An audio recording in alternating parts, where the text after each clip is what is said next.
Obrigado, Rui, magnífico. Então vamos agora ouvir o nosso autor, querido amigo, Arnaldo. Muito obrigado. Eu fiz questão, depois da nossa institucional apresentação na Biblioteca Almeida Arete, na quinta-feira, que me deu muito prazer, mas eu fiz questão de vir à Unicep, porque venho sempre à Unicep a apresentar os meus novos livros. Porquê? Porque sinto-me em casa. A Unicep foi pioneiros contra o medo da época, portanto foram das poucas lojas que vendiam os nossos discos e de uma maneira muito inteligente, faziam uma pré-venda, portanto entregavam antes dos discos serem proibidos, portanto utilizaram essa arma, que essa história de Orfeu é um bocadinho baseada nisso, é o jogo do gato e o rato com a pipa.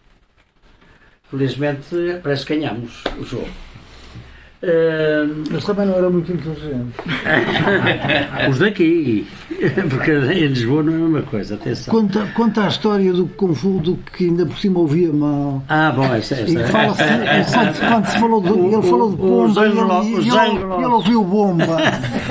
Os anglo-saxónicos têm como princípio, num discurso ou numa palestra, terem sempre um sentido de humor. Eu acho isto extraordinário, porque quebra a tal institucionalização da palestra e tal. E eu gosto muito disso, acho que é importante. E vou, portanto, referir-me, apanho a tua deixa e vou contar um episódio que mostra, de facto, a qualidade dos defensores do Estado Novo naquela altura.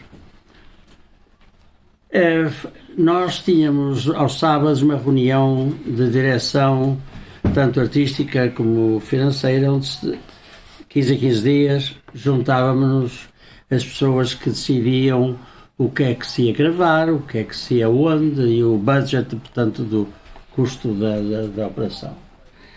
E eram pessoas que eu tinha mais para confiança, era o José Afonso e o Adriano Oliveira, porque foi um sistema que eu arranjei para eles poderem viver e sobreviver, porque eles não tinham outra possibilidade, visto que foram expulsos das suas atividades profissionais e por isso não tinham outra moda de viver, e arranjei, de facto, um suporte de vida que eram, na altura, eram 8 mil escudos, que eram o ordenado de um engenheiro de primeira, não recuperado em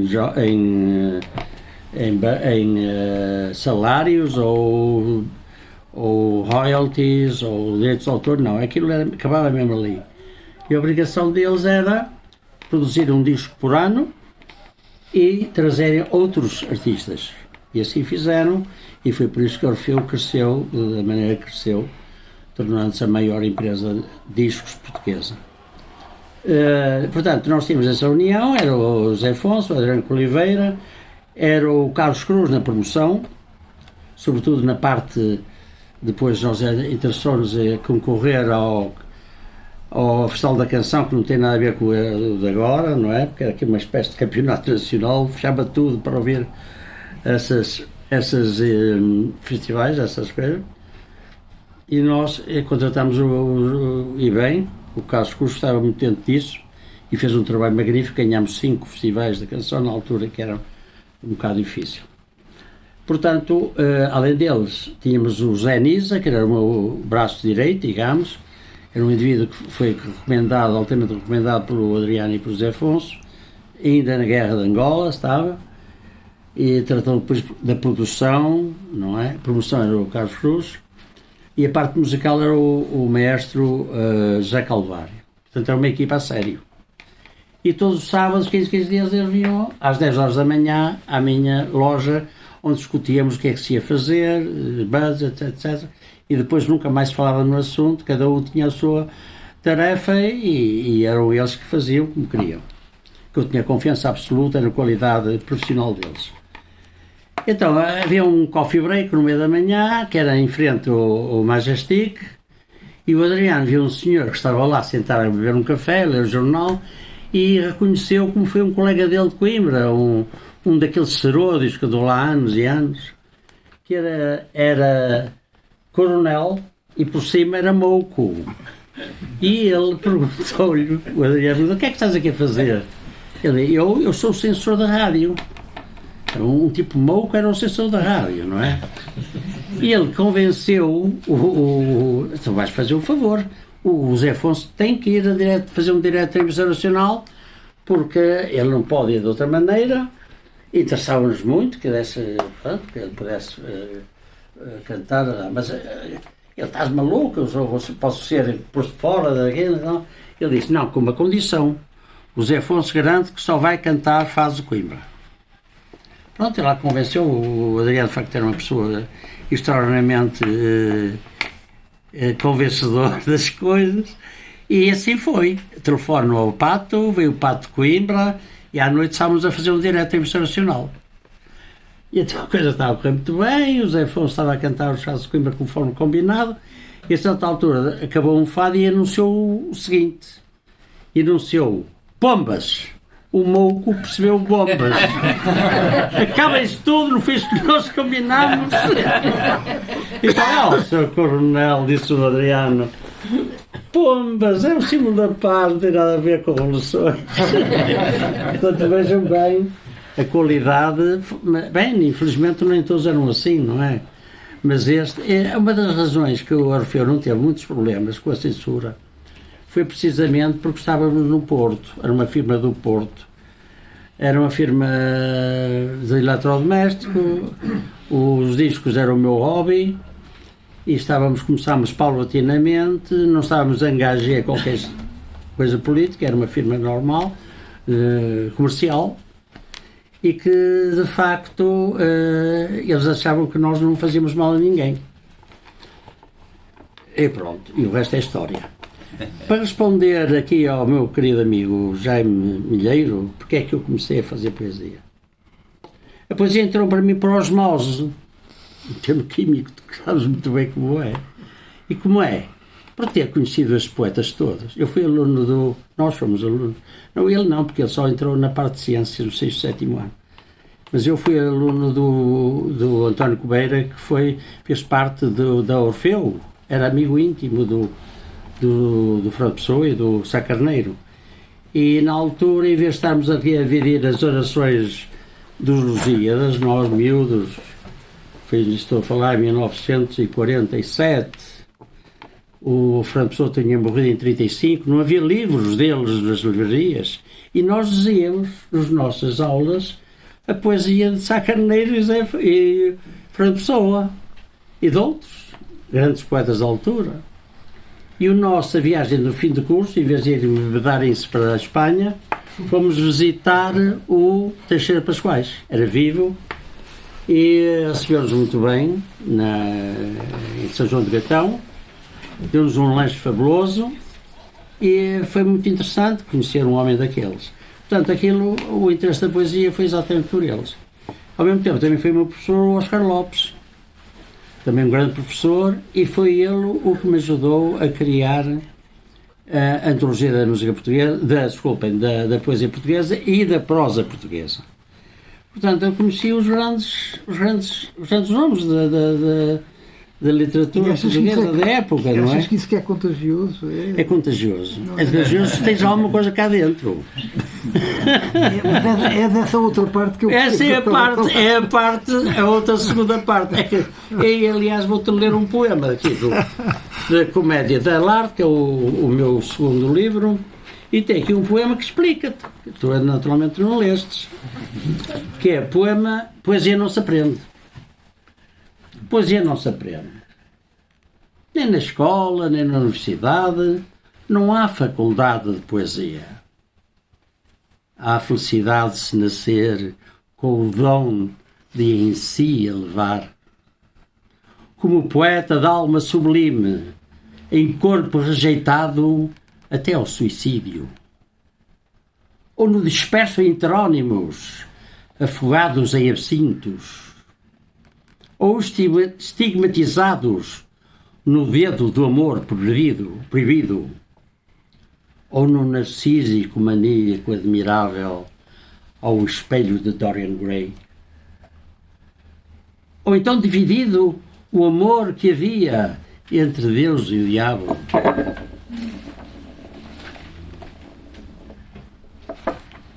Ou ainda de amável dureza, como rocha sem cinzel, acre como as torgas do Douro. Ou etérea, como a da luz a deusa helénica da sabedoria, cada palavra sendo água do rio, mar da natureza, envolvendo-nos em beleza.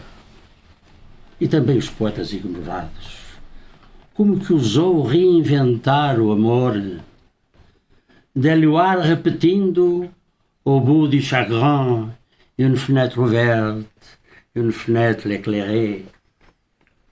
Poetas, sim, professores e literatos, ensinando a toda a gente, de modo claro e urgente, que vale a pena ser poesia. Um sendo humanista, mas sobretudo entranhado amor à terra e ao seu jus. O outro, companheiro de Pessoa, de Sá Carneiro e todos os andantes de Orfeu. Ou aquele poeta discreto, refletido, emergindo da rusticidade banal, vivendo em Parnaso de São João de Gatão. Para ser poeta é preciso nascer poeta. E numa catarse, exprimir-se sem sentimentos mitigados. Agora, pela poesia libertos, participar sem reservas no trajeto da existência. E para as folhas nuas e virgens, pôr as palavras certas na brancura de um alvo papel.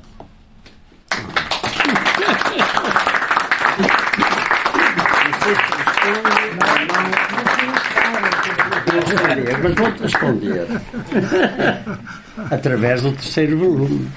Portanto, os dois primeiros volumes foram volumes de 2 livros de biográficos. São livros em que eu senti a poesia, tal por osmose, e os elementos catalíticos foram os meus professores, são os pilares da sabedoria. Foi, portanto, o António Cobeira, foi o Oscar Lopes e foi o Alberto Uva. Os 3 é que me ensinaram o que era poesia, percebes? E isso, eu tinha que ter qualquer coisa para gostar, porque isto, um miúdo de 15, 14, 15 anos, 16, ainda não tem a capacidade, sobretudo das nossas escolas, que não ensinam poesia, para a gente dedicar-se e gostar. Portanto, é uma coisa intrínseca, a gente aprende porque aprendeu e tem qualquer coisa lá dentro. É inexplicável. O Omar Khayyam também gostei muito de o ler, mas não plagiei, podes crer. Sobretudo, há um restaurante em Londres que eu ia lá muito, porque conheço muito bem, contra a habitual má comida inglesa. Eu ia lá muitas vezes comer a comida de persa do Omar Khayyam. Mas também li qualquer coisa dele, mas não tem, como tu dizes, são poemas lindíssimos, mas creio que não tem nada a ver com ele. Exatamente. Acho eu. Portanto, eu agora explico-te o que queres saber através do terceiro volume. Portanto, como vê, demorei uns anos largos entre o segundo e o terceiro. Este foi, o segundo e o terceiro, deve ter aqui, foi editado entre 6 e 7 anos, 6 e 8 anos, não foi? Aqui o meu editor é que deve saber melhor que eu. Pronto. Portanto, há uma maturidade. Isto é o caminho normal de qualquer pessoa. As coisas evoluem, a evolução da próprio conhecimento, da gnoseologia, não é? Que nós aprendemos na filosofia. Stuart Mill, não é? Não? O Balpico é que nos ensinou isso. Portanto, isto é este livro, que eu acho que se tivesse aqui o Almotim dizia que é um lindo objeto, do meu querido amigo, que foi tudo trabalho do meu querido amigo Armando Alves, que até nisto é enigmático a capa. É um livro enigmático. Aliás, eu vou usar um neologismo aqui do meu colega Jaime Milheiro, em que ele diz num livro, fala na misteriosidade, que é um neologismo. Ele criou este nome. E o que é a misteriosidade? O antagonismo do medo. Será? O medo do desconhecido. É, o medo instituído. O medo do desconhecido. Não é verdade? É o enigma em que um de nós contra o medo. Portanto, está muito a ver com o Orfeu.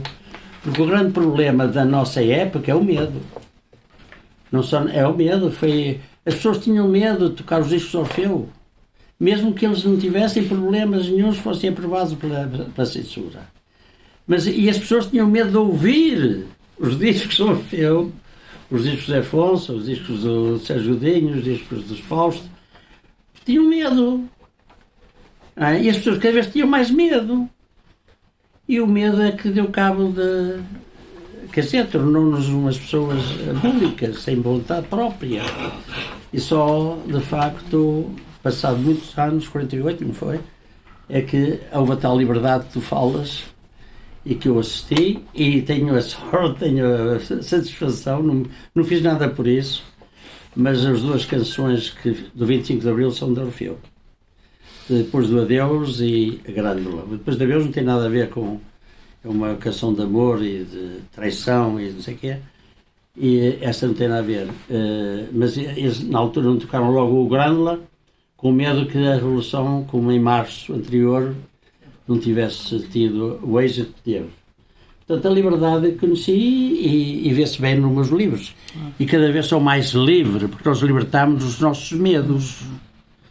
Não é? Acho que está aí dentro da tua especialidade, a libertação de nós próprios, não é? E a resposta ao enigma das palavras. Porque este livro não é fácil. Este livro é um diálogo entre o escritor e a meu ver, entre o escritor e o leitor. E cada leitor tem uma leitura diferente do que é. Eu tenho falado a várias pessoas sobre o significado de alguns poemas e nenhum é igual. Portanto, isso acho que é interessantíssimo, porque isto é um desafio ao próprio leitor e obrigá-lo a pensar. Eu acho que isto, a poesia moderna, vai ser isso. Não há tempo nem pachorra para escrever grandes poemas. Infelizmente, é uma conversa que eu tenho tido.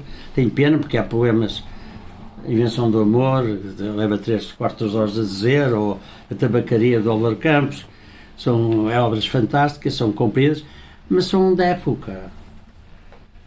Hoje não há tempo, as pessoas não têm tempo. As pessoas trabalham demais. Vão aos seus limites e quase que não têm tempo para pensar, para ler, é só computadores porque é mais prático e é uma civilização diferente da minha. Aliás, nota-se bem, eu vejo pelos meus netos, não é? Os meus netos não conhecem quem é o Adriano Couto Oliveira, por exemplo, nunca ouviram, nem estão interessados, que é o pior, sendo eu um seguidor dessas coisas e tal. Mas é assim, nós estamos num mundo diferente. O mundo está... Portanto, o futuro da poesia vai ser para pessoas que gostem do enigma, da misteriosidade e lutar contra o medo. E, portanto, cada palavra tem o seu significado. E cada palavra é preciso saber onde está o limite dela. E a palavra não, é como as raízes, não tem raízes, porque é como o vento, não é? O vento não tem raízes, anda sempre para um lado e para o outro, traz as palavras, e não há raízes, não é? Portanto, o futuro da poesia, a meu ver, é uma poesia dirigida a pessoas que gostem de pensar. Portanto, tirar ilações daquilo que está escrito, a palavra. E, ao mesmo tempo, é um diálogo, como eu disse há bocado, de segredos, de enigmas, que cada um se pode pôr, não é? Aqui o Jaime Milheiro já pôs vários problemas, não é? Eu estou a tentar explicar com a poesia, mas o futuro vai ser que nós possamos ir no autocarro ou no metro ou à espera de uma consulta médica e tirarmos do bolso um livro e ler um poema, por exemplo, à sorte, que eu abri isto à sorte. Poema ausente, imperdido poente, que sol se foi embora, deixando o luar a rimar com amar. Portanto, é um poema que vai ter várias interpretações. O que é que quer dizer isto? Não é? E eu acho que fazer pensar é muito importante para o autor, sobretudo para o poeta, porque o poeta sonha, não é? O poeta está fora das realidades. No fundo, é um fingidor, como dizia o Fernando Pessoa, mas um fingidor consciente. Portanto, eu penso que será este meu livro, acho que é um livro do futuro. É um livro que, de facto, vai de encontro àquilo que eu penso que o leitor habitual de poesia vai achar interessante, porque falo pensar. Isto não é um livro fácil. E estou muito orgulhoso por este livro, muito mesmo, porque consegui dar a volta à poesia dita normal, explícita, biográfica, para uma coisa totalmente diferente que eu não vejo muito no sítio. Quer dizer, não conheço muito esse estilo de poesia. Isto é novo e, sobretudo, a parte gráfica acho que é revolucionário. Pronto, é isso que eu queria dizer, simplesmente, e vamos continuar a ouvir poemas.